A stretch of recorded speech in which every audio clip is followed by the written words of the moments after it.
quick. Boom. Here we go. ESV Tempest versus 2ARC. On that left side, we see Tempest, the team in blue, on this draft, and 2ARC, the team in red, on this draft. ESV Tempest starts with a Kerrigan ban. 2ARC responds with the Stitches ban. A little different than the Brightwing Stitches we saw last game. But what do you think about this Kerrigan ban in the first slot?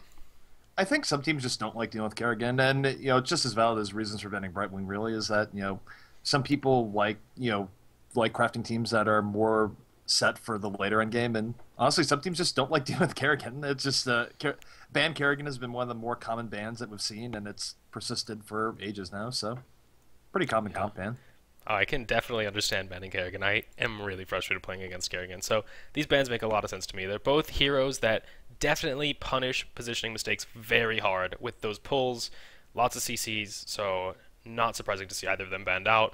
And then we just see some pretty typical looking drafts at the start. We see ESV Tempest pick up Arthas, 2ARC responds with Brightwing Vala, all of these really obvious, although how do you feel about Tychus not getting picked up here in the response pick by 2ARC? Honestly, mistake. I mean, Brightwing is great, but generally speaking, Tychus is much more of a pain to teamfight around than Vala. Like, I value Tychus much more over Vala, and it's a surprising pick to me.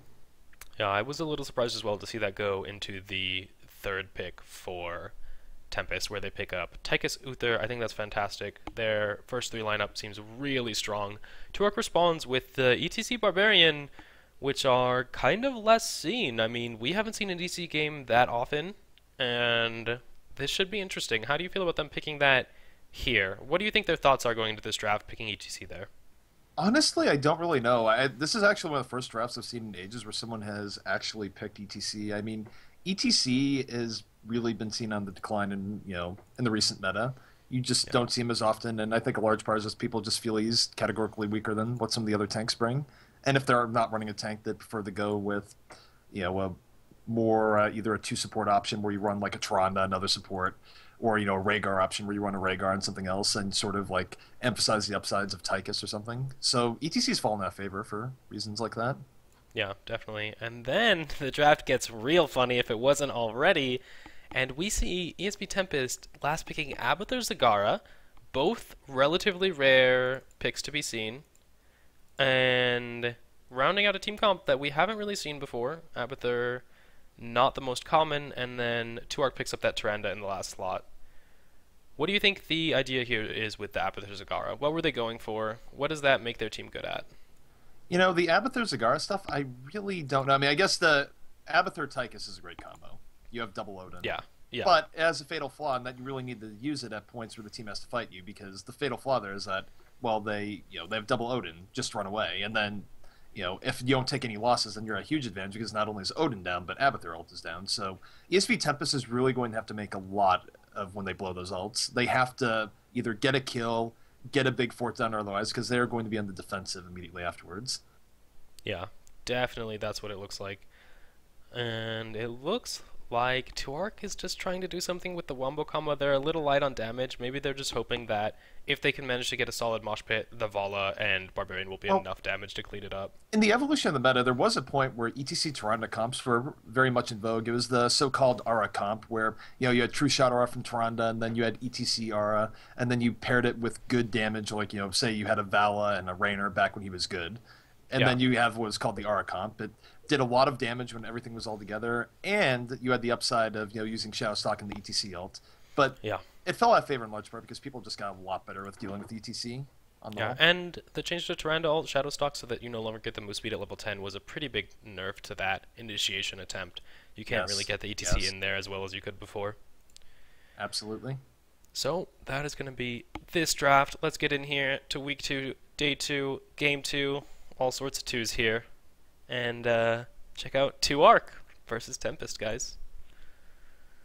Are you in the replay? We locked in at 5 seconds. Good to go, normal speed. Let us count it down. Awesome. Here we are on the Haunted Mines.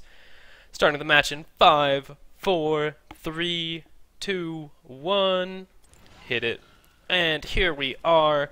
Blue side, treble on that Uther, Toe-Jam and Earl on the Arthas, Nightmare running that Abathur, Pythix on the infested Tychus, sexy skin on top of that Cyberwolf, and Pelion on the Zagara. And then for the red team, we have red team, of course, being two arc. We have Tyrande, or a few tricks on Tyrande, Kiefer's on Vala, Mr. J Pickles on ETC, Caro on Brightwing, and Evelyn on Sonya. Yup. Here we go. Just for reference, we see 3 regular horses on this 2-arc team. Not as exciting as the Cyberwolf on No, style the other points team. definitely going towards ESV Tempest. Absolutely. Tempest rocking the Cyberwolf. Gets probably infested Tycha skin. Here we see a little bit of setup on this top part of the map. ToeJam looking to try and catch Hero, but Mr. J Pickles gets a good disengage on the back line. They're not going to be able to make anything of this. Looks like both teams just taking some trade and disengaging. Indeed. This is actually interesting to see how this will work out because, Brightwing is a fantastic hero for top line mines, but so is Zagara. I'm kind of curious to see how this works out. Although it doesn't look like they're sending a bunch of people top, which is sort of against the norm on this map. Guess we'll see how it pans out. Yeah, definitely an unusual split. Typically, both teams will send most of their team to the top lane, although it looks like Zagara is looking to solo hold this top lane, which is going to be risky if the ETC or Barbarian ever get flanks. That Zagara does not have a big health pool and can go down very easily. Meanwhile, in the bottom lane, the Arthas, Tychus, Uther are going to look to put a lot of pressure on Tyrande, who actually has really bad wave clearing, so that her towers are going to run out of ammo very fast if they stay aggressive. Not only that, but Tyrande is also very vulnerable in lane. She has to be very careful because, she has no natural escape, and Tyrande, while a great hero, is definitely one of the more gankable heroes in the game. Yeah, absolutely. And we see Team 2-Arc taking advantage of the fact that there's nobody really on top side, and they're going to try and start these ogres. Although it looks like Tempest is going to try and stop this. Arth is coming in, gets on that platform, really important.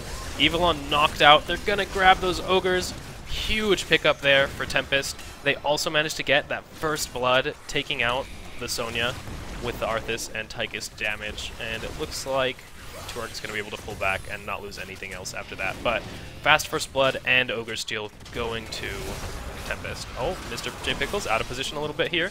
Gets caught by Utherstun into Arthas root, and he's going to go down trying to take out those ogres. So we're talking about why ETC fell out of favor earlier, and I think another reason why ETC fell out of favor is that, people used to run 2 support, 3 whatever comps, and in recent times it's really gone down to 1 support, 4 whatever, and ETC is a lot squishier against a team with that amount of damage than he was back in the 2 support meta. Yeah, absolutely. That guitar solo just not going to be providing the raw amount of HP in a short burst like someone, perhaps a Stitches or an Arthas, with their short heals, those big healing ults from Arthas, for example. They're just much tankier in those short engagements. Although here we see Tempest taking their bottom ogres, 2-Arc responding with a really aggressive steal on the top ogres of Tempest. I actually really like that play. They figured that Tempest was at their ogres, so they figured, alright, we can 4-man steal these out. And they managed to keep Mercenary parity there, despite being down a couple kills, even in levels still. So in a good spot. Well, when you start getting down in heroes, this is the point where you really have to start making aggressive plays. You don't want to wait until you're 3 levels behind and start making aggressive plays, because then it's too late. That requires a huge script. If you're, level down or even a half level down, and you can make a, gutsy play that gets you ahead, that's fantastic. Yeah, definitely props there. Now, we see the only 2 mercenary maps up on the map are this backside bottom right ogres and the night camp, and we see that only Tempest has someone in the mines already. And looks like ToeJam may be getting caught out here trying to brawl with these 3 heroes. A little bit of a risky proposition, but he's going to be able to escape with that Abathur symbiote. And we see Tychus in the mines. Looks like he started to clear some out, and now he's coming back. Not actually sure what's going on there. Looks like they want to take a fight on this side of the map. Looks like they're not done yet. They're still going in. Yeah, absolutely. So ToeJam and Pythix engage onto Evelyn and do kill the Barbarian instantly. However, Arthas goes down in a trade. Mr. J Pickles does not go down, so that ends up being a 1-for-1.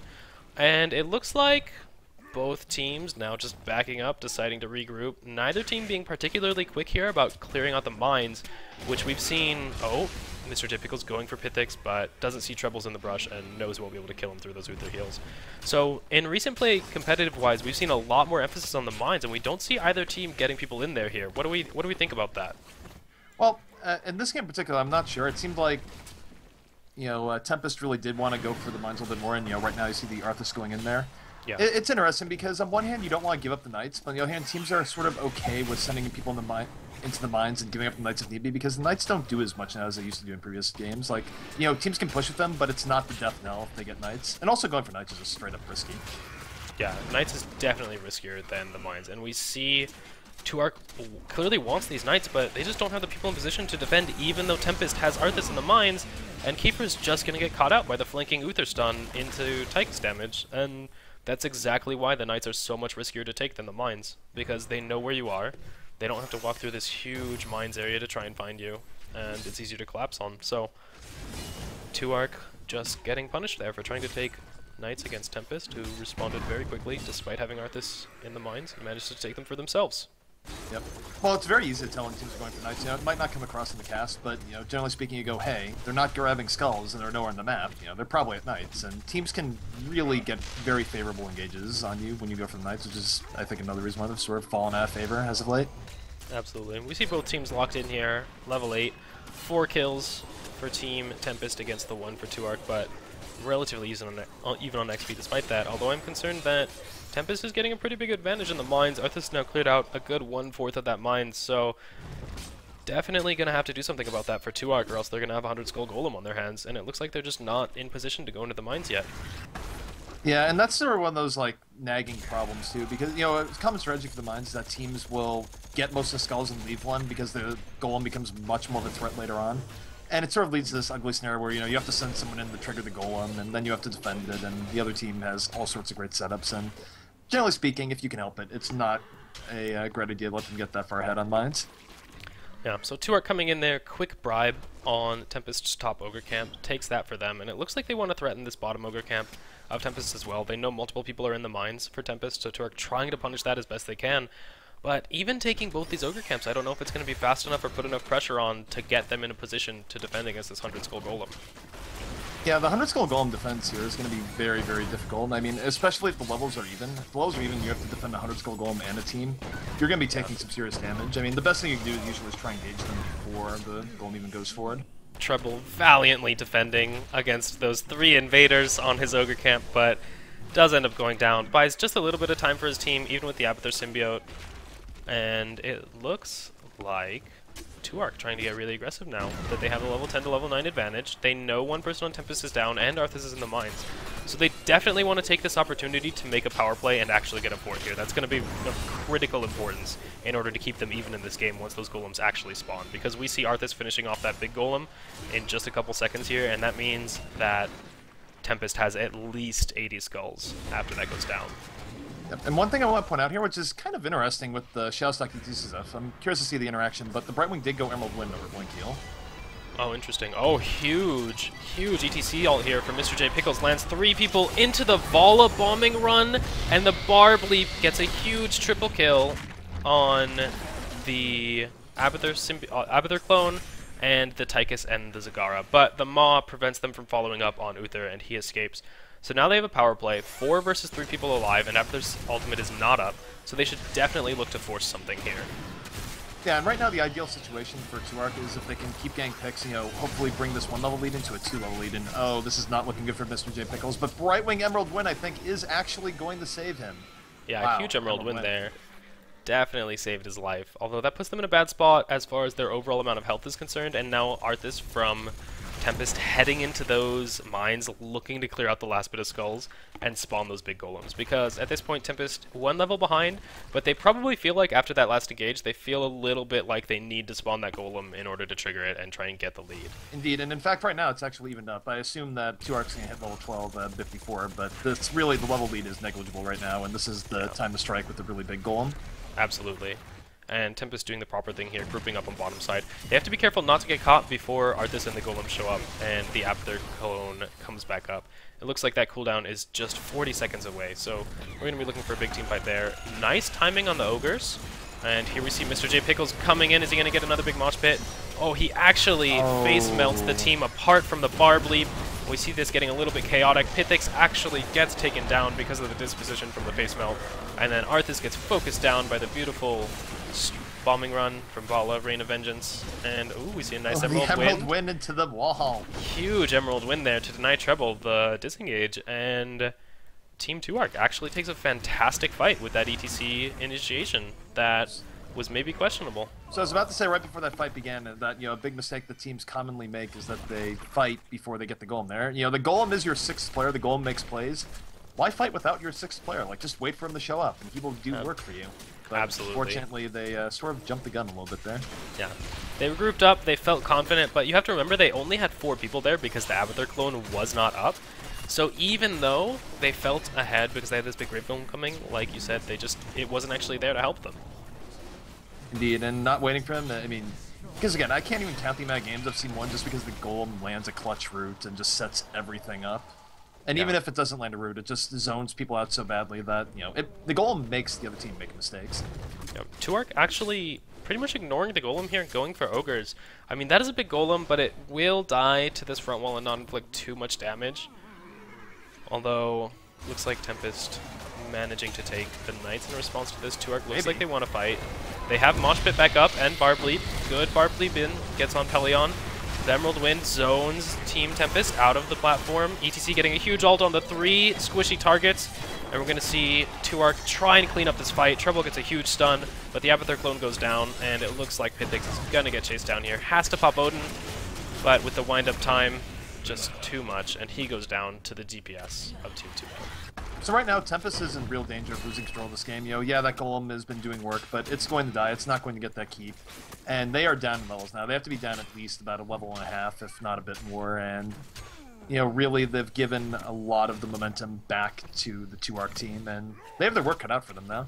Oh, absolutely. And we've seen fantastic play here with the ETC ult into the Rain of Vengeance, actually. I mean, I was expecting a strafe when I saw this draft came out because they felt light on damage, but it looks like they're actually landing the ETC ults they need, and it's allowing them to make up for their lack of damage with a huge amount of control, and the Vala Rain of Vengeance is just adding on top of that and destroying the back line of this Tempest team.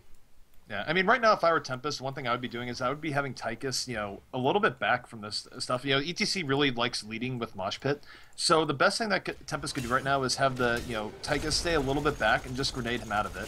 It's very difficult for an ETC to play around that, and the Tychus just needs to have a bit of patience, and, he can definitely blow it up, but it has not been happening in these last few fights.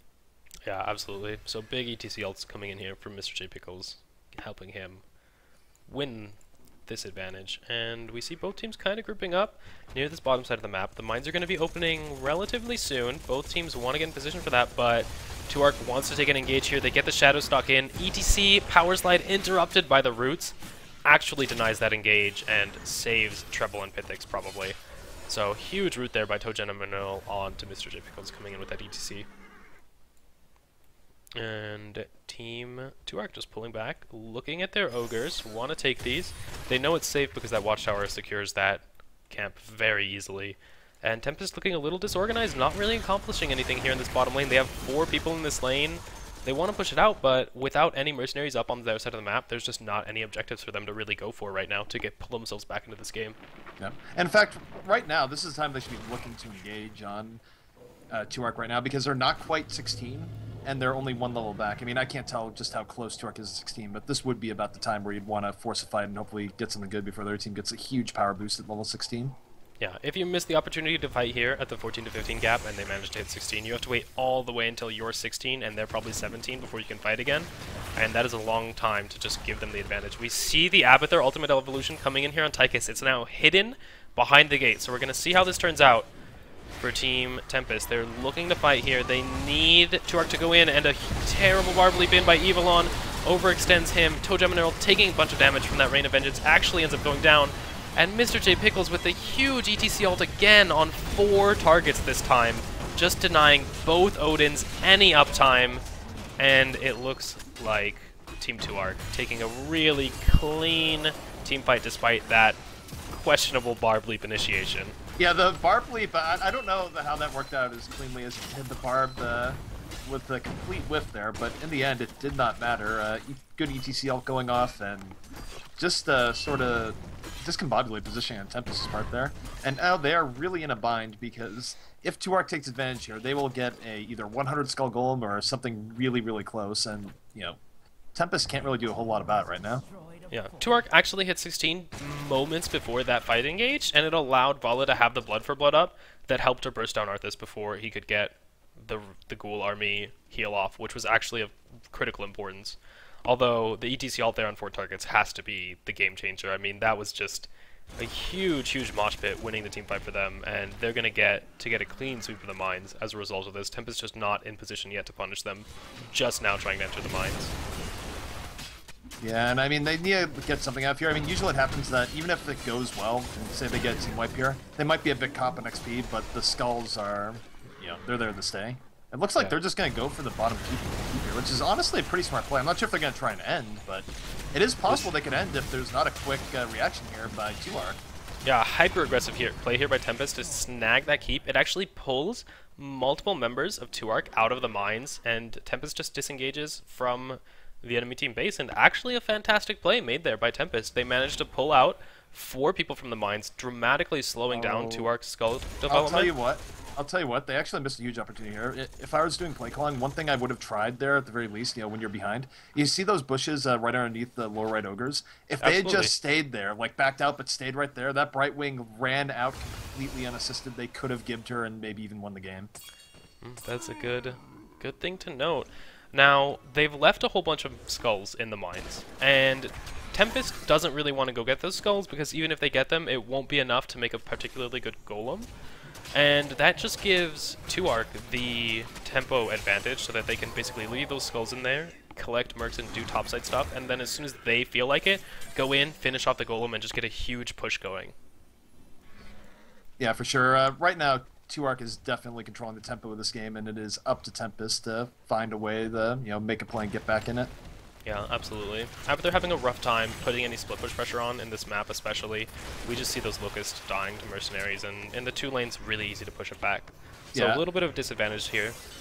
Yeah, I actually should mention that earlier, is that this is not a great Abathur map, at the least. It's probably his weakest map. Probably. We see both teams setting up, trying to fight up at this top keep. Abathur ultimate is up. It looks like both teams could fight here. 16 to 18 is not the worst disadvantage. 2ark pulls the trigger. Evilon jumps in, actually gets denied the engage though. Leap misses. Toe Jam Mineral all up in the backside, trying to dive onto that Bala, but actually goes down before Uther can get the stun off, and that just leaves Team 2ark in a little bit of disarray as they try and pull back. Treble actually gets caught out of position, and now we see all 3 ranged DPS up here. Although Mr. J Pickles lands a 2-man stun, still goes down to the leftover DPS, and now Tempest looking like they're turning this fight around. We have an Abathur clone, an Odin, and a Zagara chasing down just a little Tyrande and Demon Hunter with no cooldowns up. Meanwhile, Mercenaries on the bottom side actually doing significant damage to that core for Team Tempest, and they just take a huge fight, 4 for 2. They might actually be able to end this here for Tempest, and they also had a great adjustment there. They did keep the Tychus a bit more out of the way. ETC did not have a chance for a good ult there, and when he did land the ult, he was not immediately brought out of it, but brought out soon enough before any sort of real damage can be done. And right now, they have 4 down versus 4 up. They really could end this game right now. In fact, look at the core health. Yeah, those mercenaries did work. I think they actually end the game here. And here we see Tempest going for the end. Kiefer's desperately trying to hold against the Pythix Menace. He's just overkilling that fort. Has the Abathur symbiote, and it's not going to be enough. Oh, the polymorph! And the last ogre. The last ogre standing, and some roaches do manage to take down that core. And Team Tempest wins the game against 2ark. And even after that huge teamfight win, they're just barely even in levels. What a decisive teamfight in that game.